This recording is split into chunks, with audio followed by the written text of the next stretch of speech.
Welcome back sa Panahon TV. Time check po muna tayo, 5:50 ng umaga ayon sa Philippine Standard Time.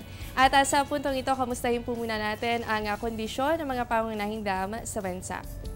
Dito po sa Luzon, patuloy ang pagbabantay natin sa 3 major dams consisting of Magat Dam, Pantabangan at ang Angat Dam. Dito po muna tayo sa Angat Dam. Ang Angat Dam po, yan ang nagbibigay ng water supply. Dito po yan sa Metro Manila. So alamin na po natin ang ating Angat Dam status. Makikita natin mula sa ating datos, ng December 18, yan po ay nasa 211.69 meters. At kahapon nga po, December 19, alas 6 ng umaga, ay mas umangat pa ito sa 211.93 meters. So kung mapapansin po natin, mas mataas na siya sa kanyang flood season high water level na 210 meters. Dako naman po tayo sa Magat Dam. Ito po ay isang multipurpose dam na matatagpuan sa probinsya ng Isabela. So makikita po natin sa ating datos mula sa Pag-asa, ang nagkaroon din ng pagtaas sa level ng tubig sa 0.63 meters. Ibig sabihin, ito ay nasa 190.27 meters na. Kung mapapansin po natin sa Magat Dam, lagpas na rin po ito sa kanyang flood season high water level na 190 meters.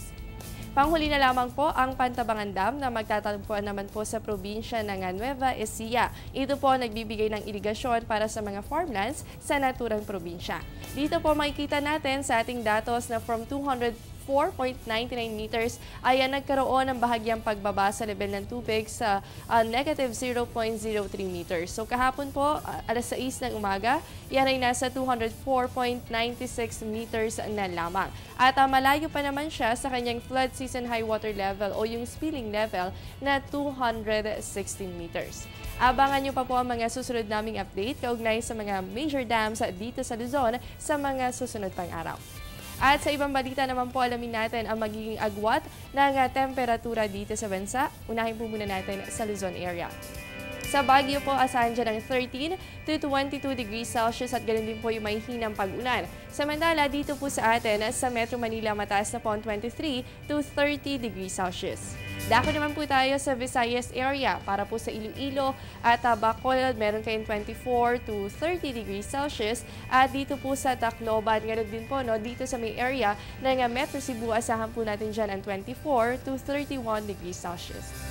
At para naman po sa Mindanao, particular po dito sa may Metro Davao, meron kayong 24 to 30 degrees Celsius. Samantala, dito po sa may Zamboanga area, asahan po dyan ng 24 to 35 degrees Celsius. Sa mga susunod na oras, posible lamang ang mga pulupulong pag-ulan o pagkidlat at pagkulot. Sa ibang balita naman tayo, tuloy pa rin ang monitoring o pagbabantay natin sa Bulkang Mayon. Ayon po sa datos ng PHIVOLCS, from Alert Level 3 ay nasa Alert Level 2 na lamang dito. At 2 to 3 mostly yung volcano earthquake ang naitatala dito kada araw. Samantala, narito naman po nga asahan natin ang lagay ng panahon para sa Legazpi, Albay. Sa mga susunod na oras, asahan po natin ang fair weather condition. Ibig sabihin, sisikat po ang araw, mararanasan po natin ang mainit at maalinsangan na panahon, pero posible pa rin ang pagkakaroon ng partly cloudy to cloudy skies. At yan po ay meron kasamang mga pulupulong pag-ulan o pagkidlat at pagkulog. Sa inyong areas, asahan din po natin ang agwat ng temperatura maglalaro yan sa pagitan ng 24 to 29 degrees Celsius.